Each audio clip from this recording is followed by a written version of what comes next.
আজকের রেসিপি হচ্ছে শিং মাছের তরকারি। শিং মাছ আলু দিয়ে ঝোল করেছি। শিং মাছগুলো হলুদ লবণ দিয়ে প্রথমে হচ্ছে মাখিয়ে তারপরে ভেজে নিয়েছি তেলের মধ্যে।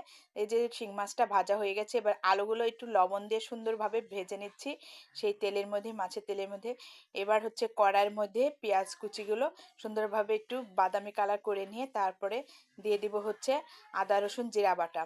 তারপরে এটা বাটা দিয়ে কষিয়ে নিব। কাঁচা ভাবটা যখন দূর হবে তখন পরিমাপ মতো লবণ, হলুদের গুঁড়ো, মরিচের গুঁড়ো দিব, দিয়ে সুন্দরভাবে কষিয়ে নিব।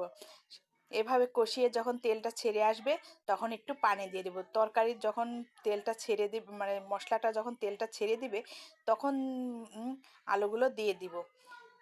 এভাবে যদি রান্না করেন তাহলে শিং মাছের তরকারি খেতে অনেক মজা লাগে। একবার বানিয়ে খেয়ে দেখবেন আপনারা সবাই আমার রেসিপিটা, তাহলে বুঝবেন যে কেমন লেগেছে। এবার আলুগুলো ভালোভাবে কষিয়ে তেলটা যখন ছেড়ে আসবে তখন পরিমাপ মতো পানি দিয়ে দেবো। পানি দেওয়ার পরে সুন্দরভাবে যখন আলুটা সিদ্ধ হয়ে আসবে বলক উঠে যখন, তখন হচ্ছে যে বলক উঠে গেছে, এবার মাছগুলো দিয়ে দিব।